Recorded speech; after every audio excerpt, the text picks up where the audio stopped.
Ekonomi menggelap, badai PHK mendekam.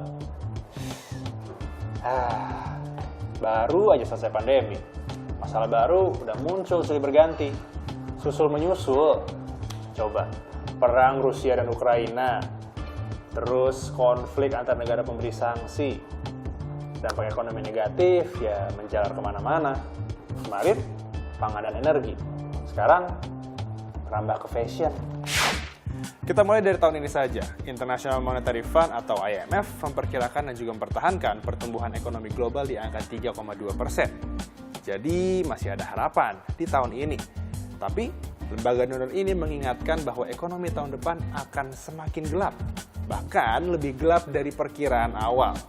Kita ambil contoh Januari kemarin, pertumbuhan ekonomi global ada di angka 3,8%.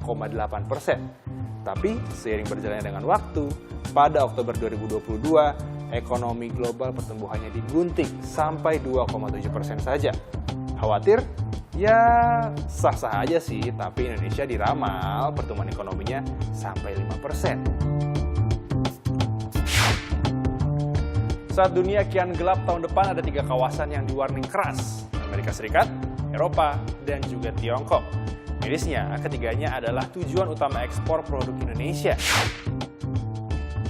Lalu apa dampaknya? Kalau negara tujuan pembeli produk kita ekonominya lagi sulit? Ya jawabannya tidak ada permintaan, pabrik pun berhenti berproduksi. Inilah saat-saat badai PHK tidak bisa dihindari.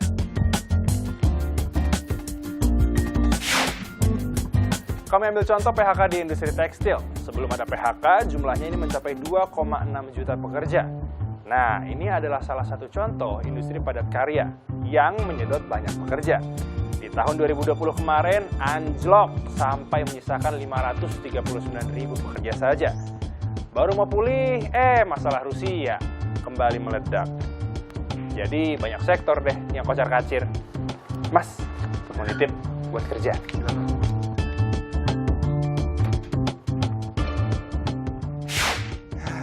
Ditolak lagi. Terus apa dong yang menyebabkan PHK besar-besaran? Kami ulangin, tidak ada permintaan. Produksinya aja menurun dari 6,7 juta ton sampai 1 juta ton doang 2 tahun lalu. Terus gimana mau numbuhin harapan kalau misalnya permasalahannya datang dari eksternal? Nah ini tugas pemerintah. Gimana? Mau nekan impor habis-habisan? Mau berhenti datengin lagi pakaian bekas yang lagi hits? Apapun itu kebijakannya, perlindungan untuk pekerja di Indonesia itu perlu dan harus tetap dilindungi. Saya Agin Fridianto dan juru kamera Dani Yusua, Business Talk tidak pernah setengah-setengah menjadi rujukan untuk membuat kebijakan, dunia usaha, dan penentu kesejahteraan individu. Dari kerja. Halo, selamat malam. Bertemu lagi dengan saya mahasiswa Tarigan di Business Talk. Saudara, kita ketahui sekarang untuk permintaan ekspor tengah turun mengakibatkan bayang-bayang PHK terhadap kelompok buruh. Lantas apa penyebabnya, lalu kemudian apa solusi yang sudah disiapkan oleh pemerintah? Dan malam hari ini telah bergabung bersama kita Wakil Menteri Ketenagakerjaan Bapak Afrian Syah Nur. Selamat malam, Pak Nur. Waalaikumsalam warahmatullahi wabarakatuh. Terima kasih telah bergabung bersama kami, Pak Wamen. Dan telah bergabung juga bersama kita dari Zoom, Bapak Jemi Kartiwa, Ketua Umum Asosiasi Perstekstilan Indonesia. Selamat malam, Pak Jemi. Malam, Bu. Selamat malam. Dan nanti juga bergabung. Malam, Bapak. Ya, nanti juga bergabung bersama kita Pak Kasan Muhri, Kepala Badan Kajian Perdagangan Kementerian Perdagangan. Saya bertanya dulu ke Pak Jemi ya, Pak Wamen. Pak Jemi, ada PHK massal di perusahaan tekstil. Beberapa hari yang lalu yang kami lihat Anda menginformasikan 45.000 karyawan industri tekstil telah dirumahkan. Apa yang sebenarnya terjadi? Kenapa perusahaan terpaksa melakukan PHK? Ya, mungkin kita sudah tahu masalah Eropa dan Amerika itu kan inflasinya cukup tinggi. Ya. Jadi permintaan produk tekstil Indonesia tekstil cukup dalam. Jadi inflasinya mereka udah 2 digit. Dan perlemahan mata uang euro terhadap US dollar, mereka udah di kisaran 16%. Ya, jadi ini yang membuat daya beli di Uni Eropa itu menurun cukup dalam ya. Oke, berarti maksud Anda ini murni karena turunnya permintaan ekspor dari negara tersebut? Betul. Oke, sejak kapan Pak? Ini kita mulai disinyalir, kita rasakan itu mulai Agustus September ini. Mulai Dan Agustus September. mereka ini udah memberi sinyal juga order-order yang untuk sudah turun untuk Q4, mungkin pengirimannya mereka minta agak ditunda ya. Oh, oke. Ada penundaan di sana ya. Baik, nanti saya akan follow up lagi ke Pak Jemi, saya ke Pak Wamen kalau begitu. Pak Wamen, beberapa waktu lalu kita diskusi soal adanya PHK di startup begitu ya. Dan sekarang menyusul industri padat karya ya. Mulai dari tekstil lalu kemudian kulit katanya seperti itu. Dari catatan Kemenaker ini udah berapa banyak perusahaan yang melakukan PHK atau kemudian karyawannya yang tidak terima di PHK, berapa banyak? Menurut data yang kami peroleh, hampir lebih kurang 50 ribuan tenaga pekerja dan buruh yang sudah ter-PHK. Nah, tapi data ini sekarang sedang kita perbaiki, mungkin akan lebih lagi. Makanya kami dari Kementerian Tenaga Kerja sedang mengambil dan menyiapkan data yang sedang diperbaharui. Nah, oleh karena itu memang dampak daripada ekonomi dunia ini ya, memang betul-betul dirasakan oleh pengusaha atau perusahaan yang ada di Indonesia, khususnya perusahaan yang memang mengekspor bahan-bahan seperti tekstil ya kan, kemudian dampak lain mungkin di perindustrian di padat karya, misalkan sepatu ya, kemudian garmen ya, memang hal ini memang luar biasa, tapi mudah-mudahan bisa kita atasi. Oke, 50 ribu meski tadi Anda katakan bahwa masih akan diupdate gitu datanya, tapi 50 ribu itu data sejak kapan, lalu kemudian paling banyak dari sektor mana Pak Wamen? Itu data mulai sampai dengan April 2022 ini. Oh, berarti ini dari awal tahun ya data tersebut betul, ya, betul. Dan kemungkinan akan masih bertambah. Masih akan bertambah. Sektor paling banyak melakukan PHK dari catatan? Ya, kita di tekstil ini, di garmen. Memang tekstil dan juga garmen? Ya, betul. Oke, baik. Saya ke Pak Jemi. Pak Jemi, kalau dilihat ini kemarin 45 ribu ya Anda katakan. Apakah ada perkiraan tambahan karyawan yang akan kembali di PHK begitu dari hitung-hitungan asosiasi?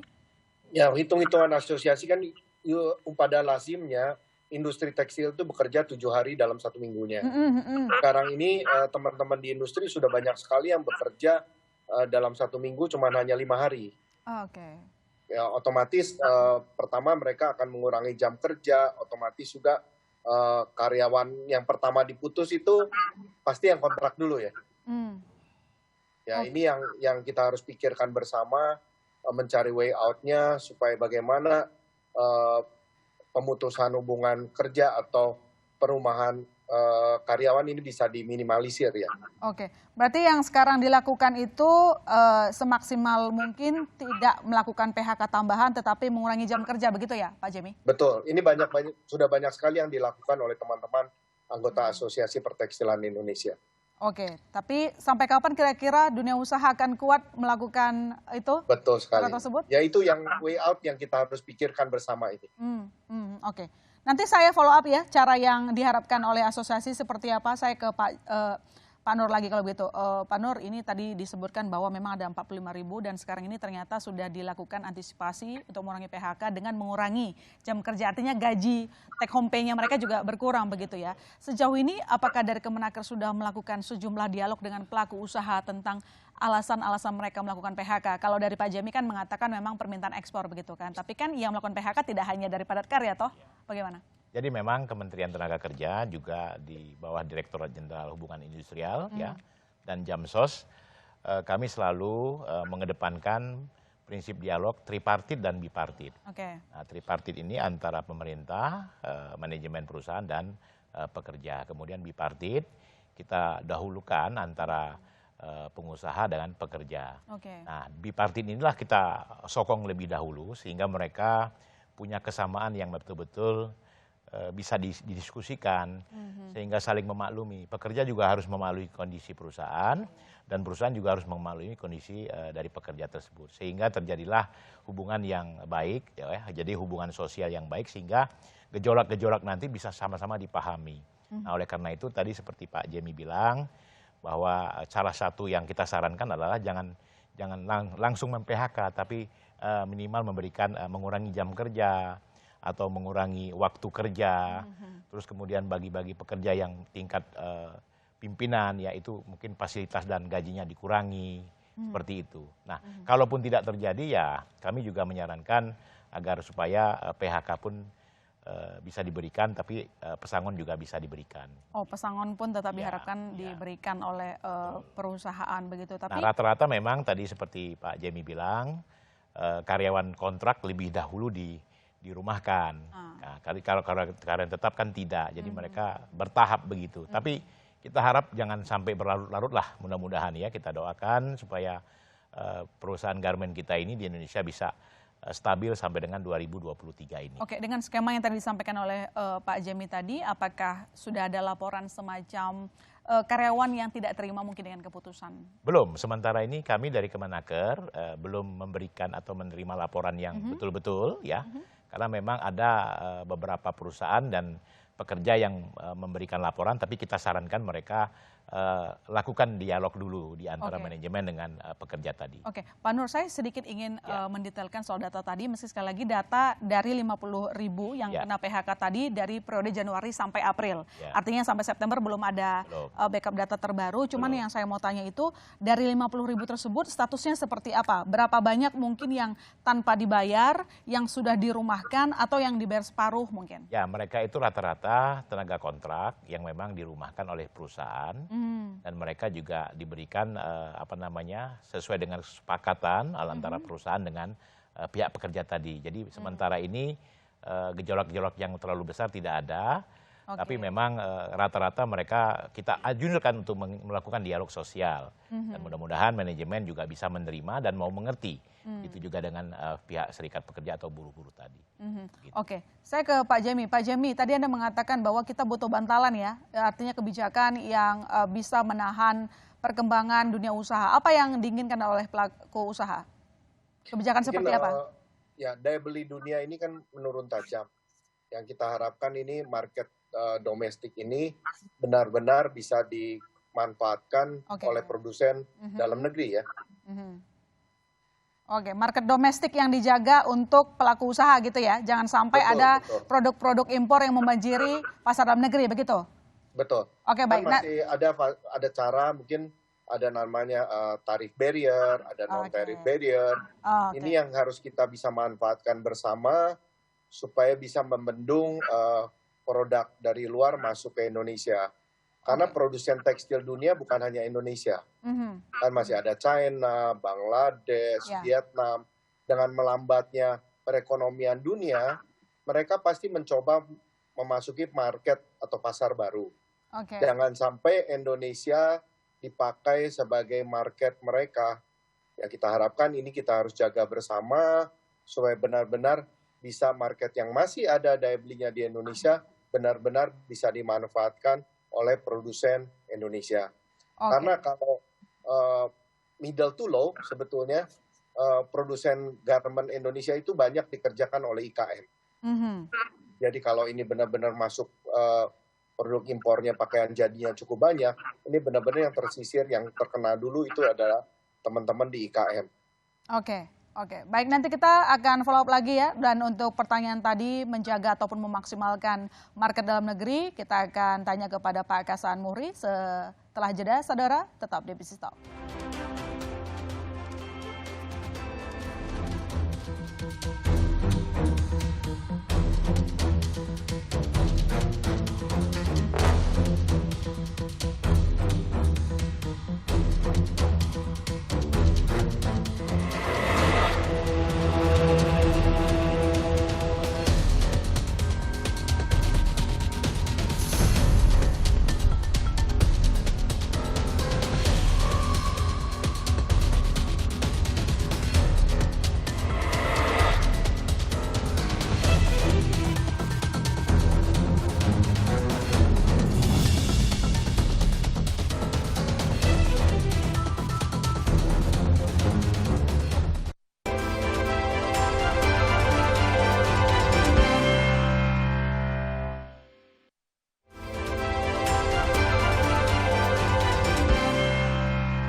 Anda kembali di Business Talk dan di segmen ini telah bergabung bersama kita Pak Kasan Muhri, Kepala Badan Kajian Perdagangan Kementerian Perdagangan. Selamat malam Pak Kasan.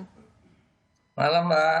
Terima kasih telah bergabung bersama kami. Pak, langsung aja ya, saya mau tanya tadi hasil diskusi dengan Pak Jemi bahwa mereka membutuhkan setidaknya kalau pasar ekspornya sekarang terbatas permintaannya, kita bisa memaksimalkan pasar dalam negeri. Sejauh ini apa solusi yang diberikan oleh Kementerian Perdagangan untuk menjaga market dalam negeri? Ya, baik Mbak. Kita sebenarnya sudah komunikasi intensif ya dengan teman-teman di sektor TPT ini. Bahkan sebelum pandemi itu seingat saya dari 2018.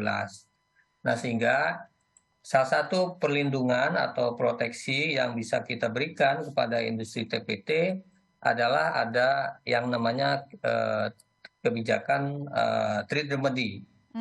Jadi trade remedy ini sesuatu yang dibolehkan oleh WTO, aturan WTO, dan itu adalah hak semua negara anggota WTO, termasuk Indonesia tentunya. Ada dua yang bisa kita gunakan, kaitan pertama dengan yang sifatnya fair trade, yaitu safeguard, ya, untuk tindakan yang fair, ya. Lalu untuk tindakan yang unfair trade, itu bisa kita gunakan anti-dumping atau anti-subsidi. Oke. Nah, kita sampai saat ini dan sejak 2019 sudah menerapkan keduanya, ya, baik safeguard maupun yang anti-dumping. Jadi untuk perlindungan industri dalam negeri di sektor TPT, kita juga memperhitungkan harmonisasi tarif yang berlaku saat ini, Mbak. Dan ini pun kita sudah bicarakan secara intensif sebelumnya dengan teman-teman asosiasi, artinya kita sudah punya gambaran bahwa dari hulu sampai ke hilir itu ada harmonisasi tarif yang dikenakan secara MFN. Berapa, Pak? Jadi kalau untuk industri hulu dari serat misalnya itu saat ini tarifnya kan 0 sampai 5%. Lalu benang 5 sampai 7,5, kain 10 sampai 20, garment antara 20 sampai 25, lalu tekstil lainnya 15 sampai 25. Tapi perlindungan yang tadi dua hal dikaitan trade remedy itu adalah bea masuk tambahan terhadap produk-produk yang baik yang fair trade maupun yang unfair trade. Nah ini jadi tambahan perlindungan supaya industri TPT dalam negeri ini bisa memaksimalkan kebutuhan daripada konsumsi dalam negeri. Oke. Untuk harmonisasi kebijakan tarif tadi kapan kita bisa implementasikan, Pak Kasan? Jadi untuk periode pengenaan pertama ya untuk di sisi serat PSF itu sudah berlaku dari 2019 sampai dengan 2022 ini, dan ini sudah kita proses perpanjangannya tinggal menunggu PMK-nya saja. Oke, PMK-nya ya. Lalu yang untuk berikutnya untuk benang, kain dan tirai ini juga sudah berlaku sejak 2020 sampai dengan tahun ini juga di akhir tahun ini di bulan November. Ini proses perpanjangannya sudah kita proses juga. Karena untuk diketahui Mbak, itu proses pengenaan dan perpanjangan adalah semua melalui otoritas, yaitu untuk safeguard itu ada Komite Pengamanan Perdagangan Indonesia. Untuk dumping itu ada kita punya Komite Anti Dumping Indonesia. Yang keduanya ada di Kementerian Perdagangan. Oke, yang penting koordinasi di antara keduanya ya Pak, supaya berjalan dengan harmonis. Baik, saya ke Pak Jemi kalau begitu. Pak Jemi, sudah ada perpanjangan pengamanan perdagangan BMTP dan bea masuk anti dumping BMAD, dan tadi soal harmonisasi kebijakan tarif, apakah itu cukup untuk melindungi sektor tekstil? Memang betul kita lagi mengajukan, kita juga bekerja sama dengan KPPI untuk perpanjangan ini. Betul, menurut Pak Kasan sedang diproses. Memang tidak semua HS number yang teman-teman di asosiasi pertekstil kan ajukan, karena ini kita harus mengikuti aturan yang berlaku. Kita harus mengikuti WTO ya. Memang ada beberapa HS number yang masih belum. Ini juga di sesama anggota kita masih bicarakan akan gimana ya. Dan ini mungkin yang kita harus pikirkan bersama, ada namanya LARTAS atau non-tariff barrier. Untuk HS code yang belum dilakukan LARTAS, mungkin alangkah baiknya kita ajukan juga dimasukkan ke dalam aturan yang sama ya. Ada namanya persetujuan impor atau ada larangan pembatasan atau ada reshipment LS ya. Oke, baik. Itu nanti dijawab sama Pak Hasan ya. Kalau begitu saya ke Pak Nur dulu. Kalau begitu Pak Wamen. Tadi kita udah ngomongin dari segi bisnisnya apa yang dibutuhkan oleh pelaku usaha. Tapi sekarang adalah mereka yang menjadi korban PHK gitu. Yang tengah dibayang-bayangi, ketakutan begitu. Apa solusi yang diberikan oleh pemerintah bagi mereka? Atau mungkin sebuah program yang mungkin mereka belum tahu dan perlu disosialisasikan agar mereka tidak begitu khawatir? Baik.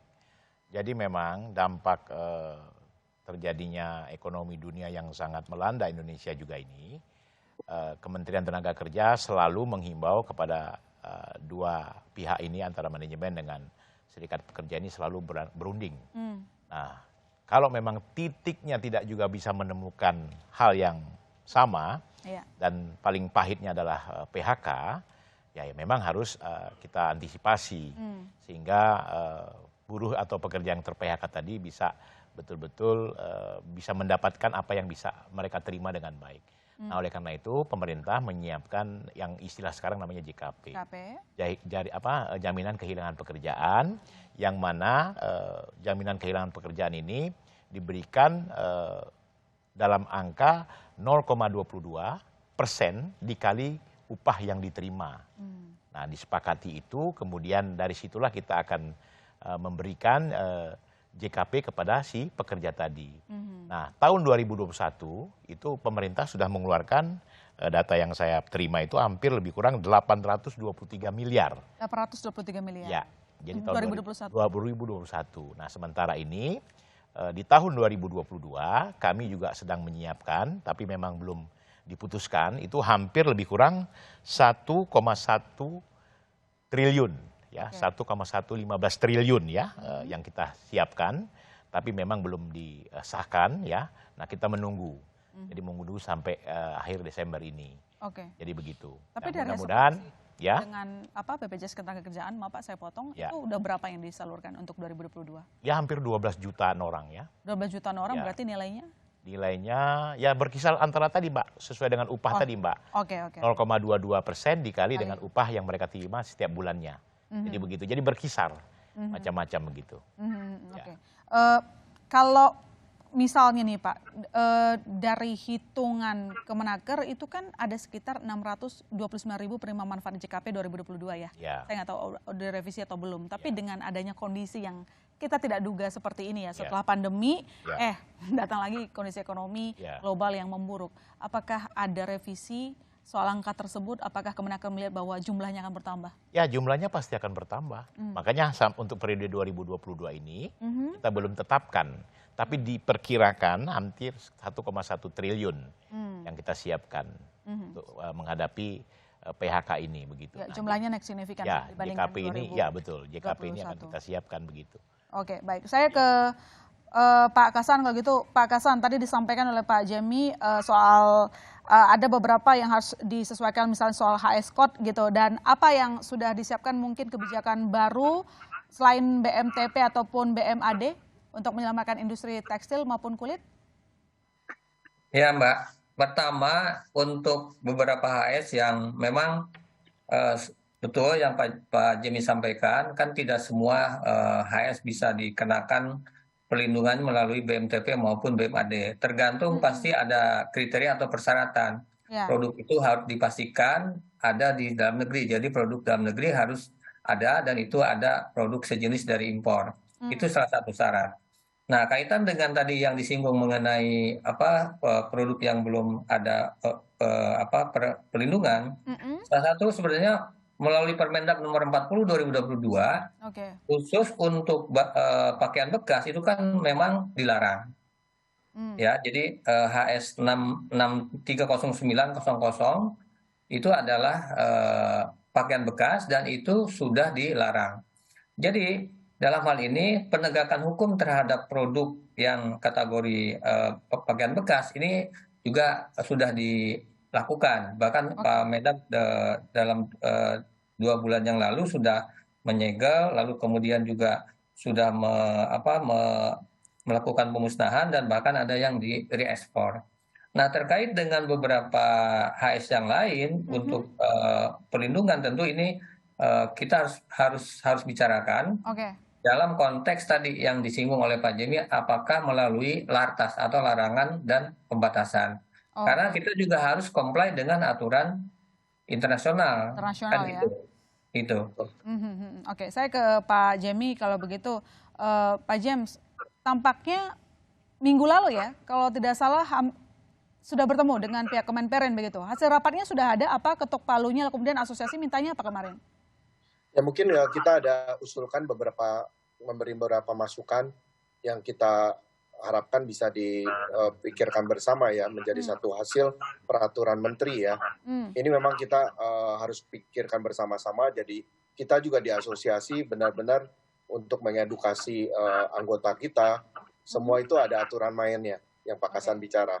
Ya ini kita sama-sama harus sadari, jadi tadi juga Pak Wamen bicara, sosial dialog penting ya, antara pekerja dan pengusaha. Kita juga sama, antara pengusaha dengan pemerintah pun kita harus duduk bareng, mencari solusi yang terbaik, win-win.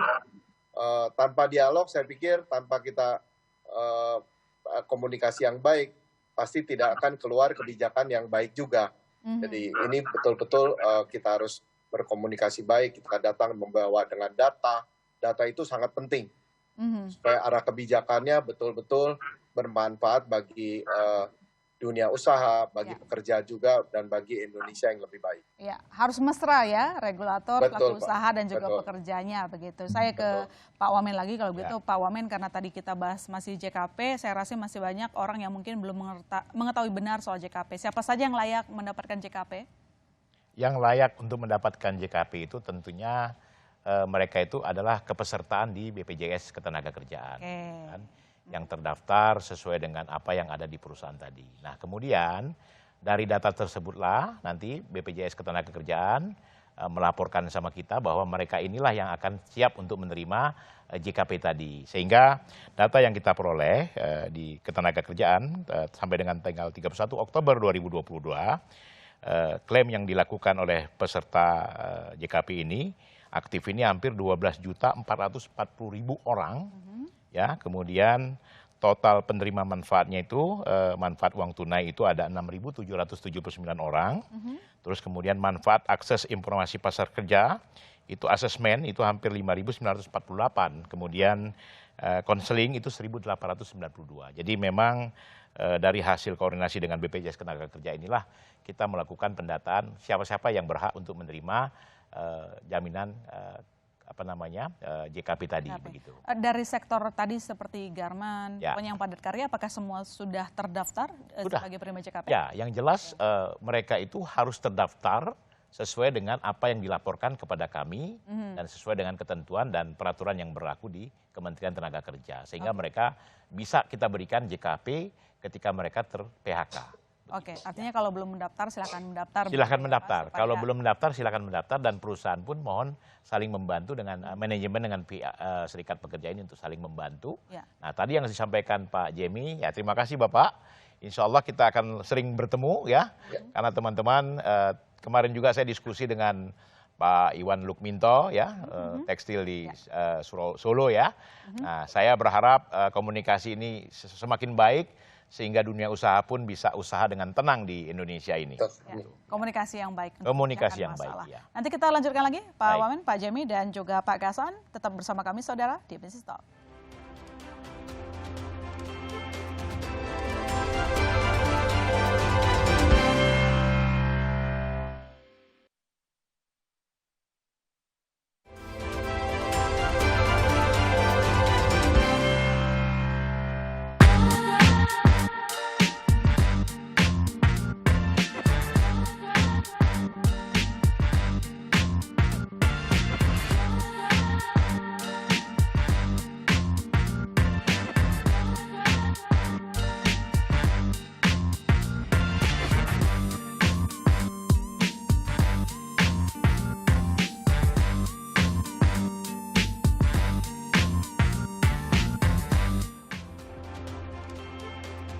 Lanjutkan dialog kita dan di segmen ini telah bergabung bersama kita wartawan nasional Kontan Mbak Titis Nudiana. Selamat malam Mbak Titis. Selamat malam Ilona, selamat malam Bapak. Malam Mbak. Salam kenal Bapak. Salam. Oke, Mbak Titis pasti tadi sudah mendengar diskusi kita di awal, kita sudah mendengar semualah masing-masing menyatakan bahwa komunikasi itu penting. Tapi dari catatan redaksional, apa yang paling mendesak kita perbaiki? Karena begini, kondisi ekonomi sekarang sudah melambat. Tahun depan sudah diwanti-wanti berkali-kali akan menjadi tahun yang kelam, artinya. Semoga sih tidak gitu ya, semoga ekonomi kita kuat.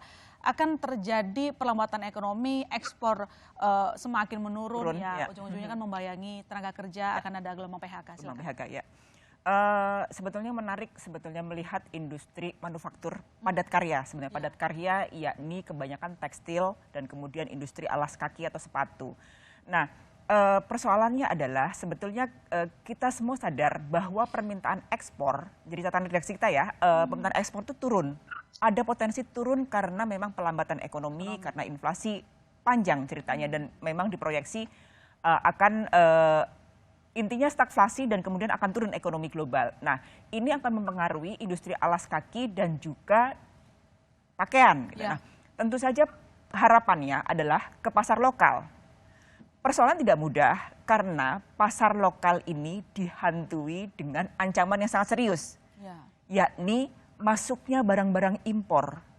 Masuknya barang-barang impor inilah yang butuh sebetulnya pengawasan. Kita mengetahui persis bahwa even tadi Pak Kasan juga menceritakan bahwa yang namanya pakaian sudah di-ban, nggak boleh. Ada tangkapan banyak. Faktanya di lapangan, di e-commerce ataupun dimanapun, di toko-toko juga tersedia yang namanya barang impor, pakaian bekas juga ada. Begitu juga dengan tekstil. Betapa murahnya di e-commerce kita bisa menemukan barang-barang dari Cina. Nah, inilah yang sebetulnya menghantui industri tekstil dalam negeri dan juga alas kaki. Kita ngomong sepatu, kita ngomong segala macam, dan ini kan memang harus diselesaikan. Tentu saja penyelesaiannya ada di tangan pemerintah sebagai pengawas industri, yakni Kementerian Perindustrian dan juga Kemendak. Sebetulnya kita sudah mengundang ya Ilona ya, mencoba mengundang Kemenprin untuk bisa memenuhi undangan kita. Nah, inilah sebetulnya di kuncinya. Kalau dari Menaker jelas bahwa siap-siap bahwa ketika nanti PHK bagaimana jalan way out-nya, kemudian bagaimana mereka bisa tetap mendapatkan pekerjaan, kemudian dibayarkan hak-haknya. Persoalannya adalah di industri. Di industri ini sekarang dihantam yang namanya produk impor yang merajalela. Entah itu di pasar gelap atau bocoran-bocoran yang harusnya di kawasan industri yang harusnya nggak boleh bocor ternyata bocor. Nah, disinilah pengawasan akan seperti apa. Minggu lalu sebetulnya ada hal yang menarik sebetulnya. Nanti Pak Kasan dan juga mungkin Pak Jemi bisa bercerita bahwa minggu lalu Pak Jemi ya di Kemrin ada rapat yang mengundang API dari Jawa Timur, Jawa Barat dan juga Jawa Tengah. Nah, catatan redaksional Kontan sebetulnya mendapatkan beberapa informasi yang menarik. Bahwa selain permintaan global yang turun tajam, kemudian banyak juga perusahaan-perusahaan yang mengurangi jam kerja tadi juga terungkap, dan kemudian permintaan juga kapasitas dan permintaan yang turun itu berpengaruh terhadap kapasitas yang tidak 100% lagi. Produksi. Ini kan berbahaya. Nah, warning system inilah yang seharusnya menjadi alert bagi pemerintah bagaimana melindungi industri dalam negeri. Pasar dalam negeri luar biasa besarnya loh.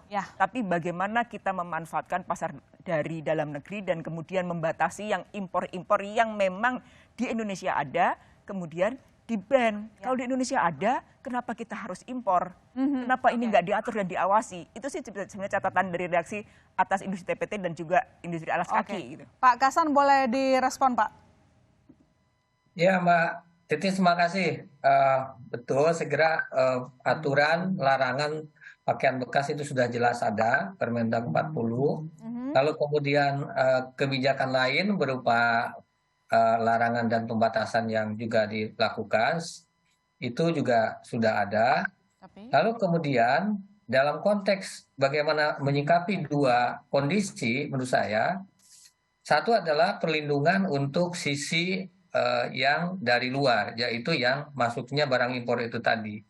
Dan yang kedua tentu ini adalah pelemahan terhadap demand akibat resesi dari negara tujuan ekspor kita yang dipicu oleh inflasi pangan dan energi. Nah, kedua hal ini menurut saya kita sama-sama lakukan tindakan dalam dua sisi. Oke. Untuk dalam negeri seperti tadi saya sampaikan, proteksi salah satu melalui trade remedy, lalu kemudian larangan itu ditegakkan, terus diawasi, lalu kemudian menumbuhkan konsumsi dalam negeri, termasuk untuk produk-produk TPT ini juga dengan program-program yang sudah menjadi prioritas pemerintah. Oke. Ada kita misalnya bangga buatan Indonesia, mencintai produk dalam negeri, dan menggiatkan penggunaan dan pembelian produk dalam negeri ini semaksimal mungkin dengan anggaran pemerintah yang disediakan untuk pembelian produk-produk dalam negeri. Termasuk saya kira dalam konteks ini adalah pembelian untuk produk-produk yang berbasis TPT ini gitu. Oke. Nah jadi karena kita menyadari ya Bu Titis ya bahwa kontribusi konsumsi dalam negeri dalam ekonomi kita ini sangat besar. Tinggi sekali. Ya. Meskipun kemarin sempat turun ke angka sekitar 52%, sebelumnya kan rata-rata 55 sampai 56%. Itu ekonomi kita ditunjang oleh domestik. Dan ini saatnya kita mengembangkan kembali, mempertahankan untuk mengurangi dampak krisis akibat menurunnya permintaan dari luar gitu. Oke, baik. Itu kira-kira Mbak. Baik, terima kasih Pak Kasan. Saya ke Pak Jemi. Kalau begitu Pak Jemi, mungkin memang benar bahwa produk impor itu banyak memasuki market Indonesia, tapi jangan lupa kita juga harus meningkatkan daya saing, bukan? Lantas bagaimana strategi dari industri dalam negeri untuk meningkatkan daya saing? Itu pertama pertanyaan saya. Yang kedua, kalau kita lihat ini pertumbuhan ekonomi di tahun depan juga dianggap akan lebih lesu dibandingkan tahun ini. Apakah pelaku usaha masih optimis berusaha, berani ekspansi? Ini Indonesia sebetulnya tekstil itu bahan bakunya ada 3 macamnya, katun, polyester, dan rayon. Untuk rayon, Indonesia itu ada dari HTI-nya ya. Jadi Indonesia cukup kompetitif dari istilahnya dari hutan tanaman industri, pulpnya, pembuatan serat rayonnya, sampai ke pakaian jadinya. Dan polyester juga Indonesia PX, PTA tersedia di Indonesia. Saya pikir industri Indonesia tekstil harus berbasis terhadap 2 jenis bahan baku tekstil ini. 2 bahan baku tekstil. Tapi untuk tahun depan apakah nanti pelaku usaha masih berani ekspansi atau lebih menunggu wait and see? Pasti teman-teman di industri pasti wait and see ya di 2023 ini. Karena suku bunga juga pasti akan tinggi. Pasti investasi ditunda dulu ya. Tapi semaksimal mungkin jangan sampai kita menghindari PHK lanjutan ya Pak? Betul sekali. Itu way out yang kita harus pikirkan bersama. Baik. Saya ke Pak Wamen, kalau begitu Pak Wamen tahun depan lagi-lagi nggak nakut-nakutin, tapi memang Presiden juga mengatakan bahwa kita masih kuat ekonominya, tapi jangan sampai terlena, tapi tahun depan diperkirakan mungkin akan lebih buruk lagi ekonomi global.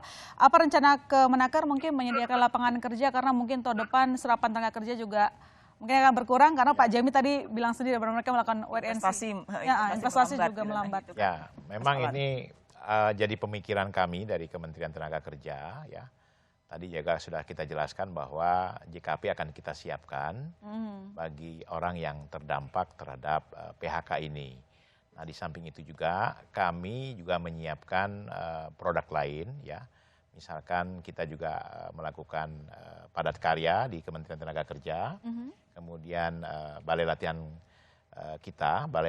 kerja kita siapkan juga untuk reskilling ya, artinya menciptakan skill baru untuk mereka bisa berbuat untuk dan berwirausaha ya. Nah, kemudian juga kami juga melakukan pelatihan dengan TKM Bu, tenaga kerja mandiri, sehingga mereka bisa berwirausaha. Nah, memang dampak ini sangat berdampak kepada dunia padat karya tadi yang seperti disampaikan Bu Titis. Dan kami juga menghimbau sebenarnya pasar dalam negeri ini sangat besar. Makanya kita berharap pemerintah juga harus betul-betul bisa maksimal. Nah, sehingga saya bicara dari Kementerian Tenaga Kerja tidak pusing lagi terhadap PHK. Kalau pasar dalam negerinya bagus Bu Titi. Ya benar. Kita tidak usah pusing lagi. Jadi mungkin itu yang bisa kami himbau begitu. Laporan yang masuk berapa sih Pak? yang melaporkan PHK, Pak? Berencana melaporkan merumahkan minimal? Sementara ini data yang kita peroleh belum pasti berapa yang periode sekarang ya. Tapi yang jelas kita juga sudah menyiapkan data terbaru ya. Yang jelas memang hampir lebih kurang ya 600 ribuan yang kemarin kita sudah memberikan JKP ya kan. Oke, baik. Nah, kemudian yang sekarang ini belum ada, belum kita bisa data lagi, tapi masih data lama sepertinya. Oke. Ya. Oke, Harus baik. diupdate ya, Pak ya? Ya, belum Data diupdate. penting ya? Ya, Karena harmonisasi ini update data. ini kan harus kita lakukan Bu. Ya. Harmonisasi data kan juga hal yang Hal yang paling bisa. penting juga Ya. supaya kita bisa menghitung, proyeksikan apa yang akan terjadi ke depan. Saya ucapkan masih banyak sebenarnya yang ingin kita bahas, tapi diskusi kali ini saya rasa memberikan harapan ya Mbak Titis, kalau kita lihat bahwa komunikasinya sudah lancar, kita tinggal tunggu jalan keluar yang tepat untuk pelaku usaha dan tentu saja untuk para pekerja begitu. Saya ucapkan terima kasih telah datang di studio Ya. Pak Alfred Syahnur, Wakil Menteri Ketenagakerjaan. Terima Ya, kasih. terima kasih Pak. Mbak Titis, Mbak My Sister, Ya. Pak Jamie dan Pak Hasan. Salam hormat semua, sehat selalu ya. Ya, Pak Wamen, Terima makasih. kasih Pak Terima Wamen. kasih. Saya ucapkan terima kasih juga ke Pak Kasan Muri, Kepala Badan Kajian Pedagang Kementerian Perdagangan. Terima kasih Pak Kasan. Makasih, Mbak. Terima kasih, selamat malam. Mbak.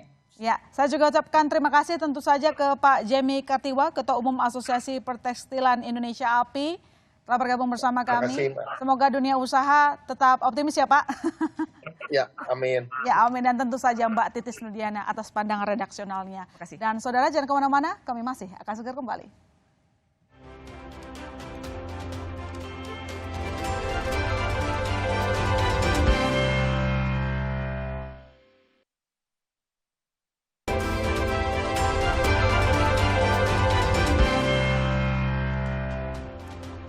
Ya, kondisi ekonomi global mungkin memang tidak baik-baik saja, tetapi dari hasil diskusi Business Talk malam ini, regulator dan pelaku usaha sepakat untuk terus menjalin kerjasama, menjalin komunikasi, agar bisa menghindari jumlah PHK lebih besar lagi. Saya masih Tarigan undur diri, sampai jumpa di Business Talk Selasa depan.